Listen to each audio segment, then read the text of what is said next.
Yan guys, dito kami ngayon sa labas ni Buddy. Tayo dalang passport. Pupunta kami sa ano.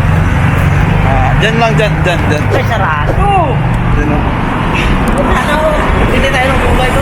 Dito sa kabila, meron. Bili kami ng gulay. Kasi ano, walang kamatis.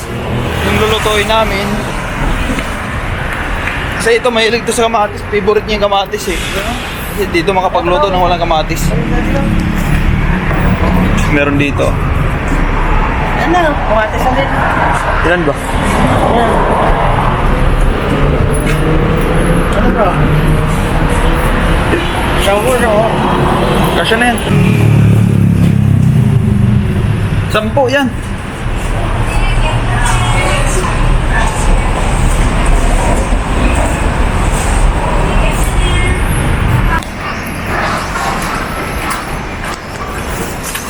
Ayan guys, bumili na kami ng kamatis. Worth 10 million. Worth 10 million yung kamatis na nabili namin guys. Guys, pupunta kami dito. Manguha kami dyan ng ano? Malunggay. Ayan o, ang lalaki ng malunggay. Anong gagawin natin ngayon? Ano lang? Ano yung... Titingnan, hintayin natin malaglag.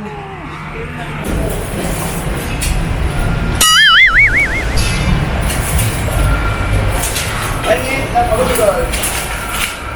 Hoy, ba't ka ano eh? Kasuhanin niya, dito ako.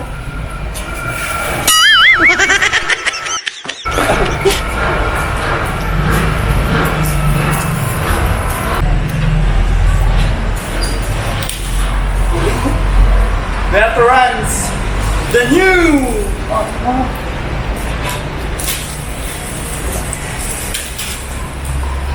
Yan guys, nakakuha na kami. Ito yung may pakana ng mga nangyayari dito sa ano na to. Sa pauwi na kami guys. Yan yung bahay namin no. Yun no. Taas. Yan may mga yung makalat na bintana, yan yun sa amin.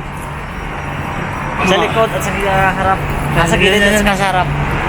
Yung makalat, ang daming sinampay, mga ilang araw na yan dyan eh. Ito yung may sinampay dyan, ginawang ano eh, cabinet. Ikaw wala? Ginawang cabinet yung sampayan, di na nagliligpit.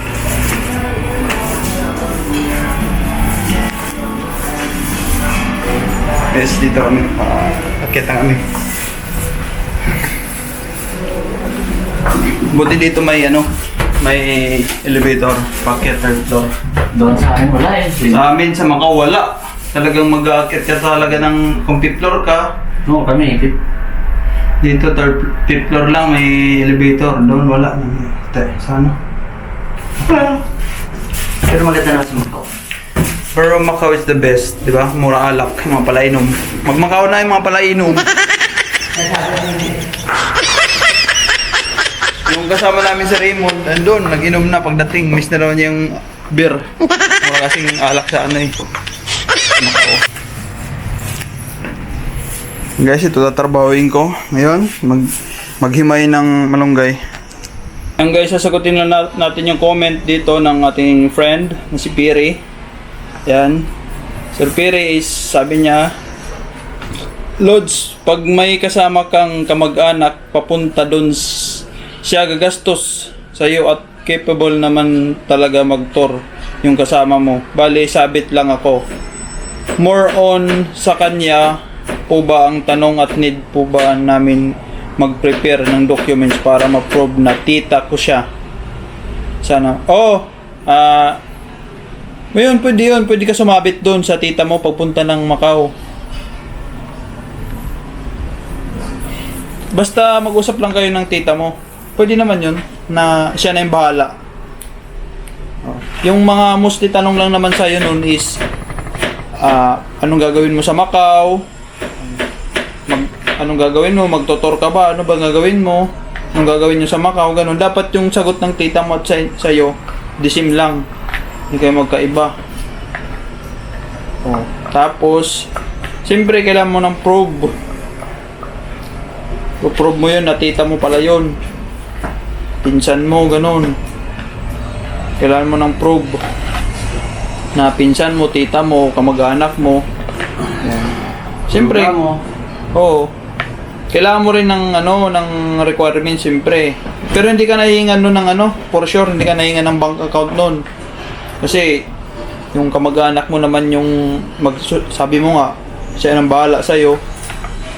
Sabihin mo na lang na yung tita ko, pinsan ko yung yung bahala na sa akin doon. Sasamahan ko lang siya magpunta ng Macau. Yun. Tapos, siyempre, kailangan mo rin i-prove na magbabakasyon ka lang din doon. Gawa ka ng letter, gano'n, nag-live sa trabaho mo. Para, siyempre, kapanipaniwala na maglilib ka lang. Panipaniwala na ka lang, magtutor ka lang. Mamaya, wala kang trabaho, magtutor ka. Mag-isip na yun yung taga-immigration, advance pa na mag-isip yun ngayon. Na maghanap ka ng trabaho doon kasi wala kang trabaho sa Pinas. Gawa ka lang, punta ka sa punta ka sa barangay nyo. Hingi ka ng leave doon. Hindi, mag-ano ka lang, gawa ka ng, o kaya punta ka sa recto. Paggawa ka doon ng ID. Paggawa ka ng leave form doon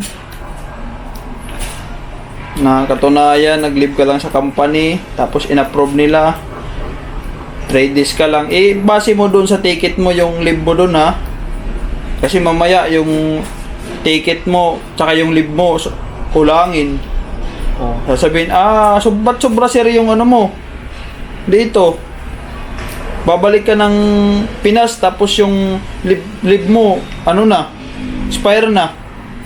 Maawol ka na niya sa trabaho mo. Dapat for example, yung leave mo 10 days, 3 days balik ka na ng Pinas, nakalagay dun sa ticket mo. Siyempre yung ticket mo, iwan ko kung idadami ticket nyo yun yung totoo. Pero mas maganda na yung totoo. Kasi mga siraulo din sa immigration, chine-check nila yan chine-check nila yun yung ticket mo kung totoo. Yung kapatid ko nagpunta sa Macau, hindi dami ticket yun. Totoong ticket yun. Hindi ako gumawa ng dami kasi delikado baka mayari. Di ba rin nang gumastos ka, sigurado naman. Yung dami ticket mo, kabado ka papawisan ka dun. Doon ka na mahuhuli ng immigration kasi pinagpapawisan ka kasi iniisip mo yung dami ticket mo. Gusto lang ka nang iniisip Isipin mo na lang yung interview. Ganon. Yan talaga pinakamahirap dyan sa immigration. Sa Pinas. Talaga mo dyan, kailangan mo talaga mag-aral dyan ng gabi bago interview. Parang minsan dalawang interview. May final, may initial, ganon. Tapos kailangan mo mag-check in ng maaga. Kasi mababa interview yun. Ganon lang. Hindi ka na basta mag-usap na lang kayo ng mo. Ng tita mo, kamag-anak mo, dyan. Usap na lang kayo na ganito. Ano bang gagawin sa pagdating. Para isang lang kayo, isang sagot lang. Hindi yung mamaya magkaiba kayo ng sagot. Ayun na. Basta ticket mo, balikan na yun. Bayaran mo. Tapos, wala na yun. Basta gawa ka na lang ng proof mo na magtutur na nag-leave ka sa trabaho. Pag wala ka trabaho, magawa ka ng paraan para magkaroon ka ng trabaho sa mo. Kasi pag wala kang trabaho, mahirap yun. Ang bilis ka lang makalis ng bansa pag sinabi mong bakasyon ka lang talaga. Kasi nag-leave ka sa trabaho. Tapos ID, yan ID. Tunayan na nandun ka sa company. Pwede naman gumawa ng ID sa mga computer shop paggawa ka. Ganun lang, advice ko. Lusot yan, lusot pag ganun.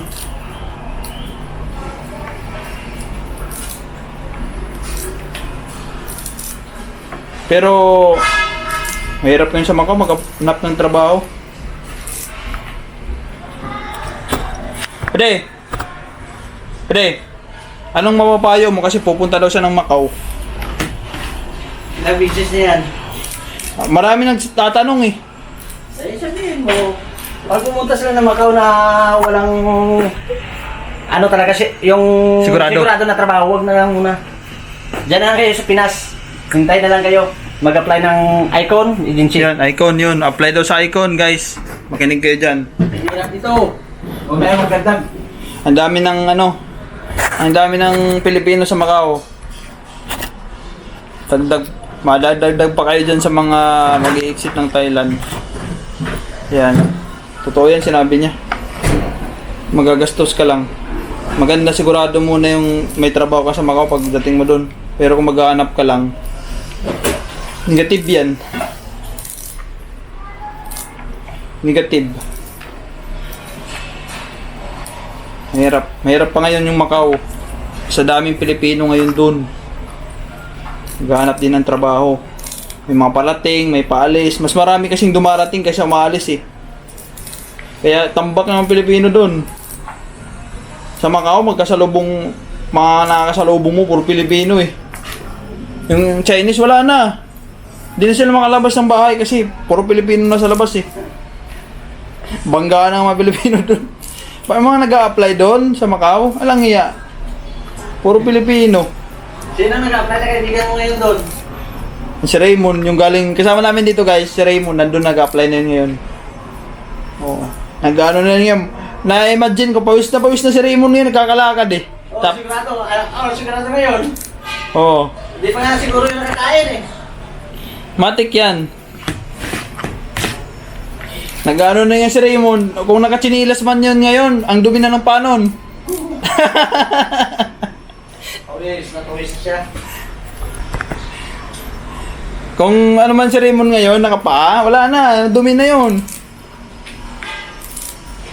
Sa Macau guys, sa totoo lang, dami talaga nag-apply. Doon. Tapos yung mga agency fee, placement, ang lalaki na. Kawawa talaga.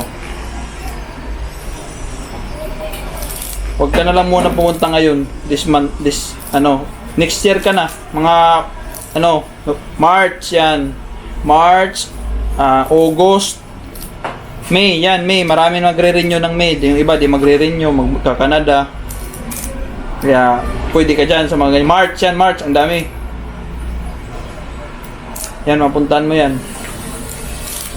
Mga months, maganda yan. Kasi, maraming trabaho. Sana nasagot ko yung mo, sir. Yung tanong mo. Kaya yan, lusot yan.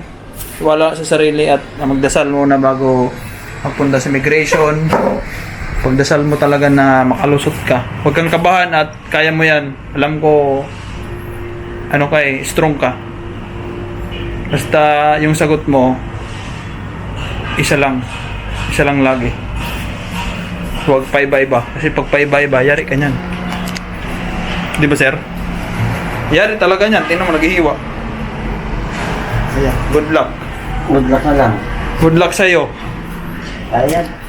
Good luck sa'yo, sir. Kaya mo yan. Pag nandun ka sa Macau, kung matuloy ka man, kita-kits na lang doon. Yan. Thank you so much.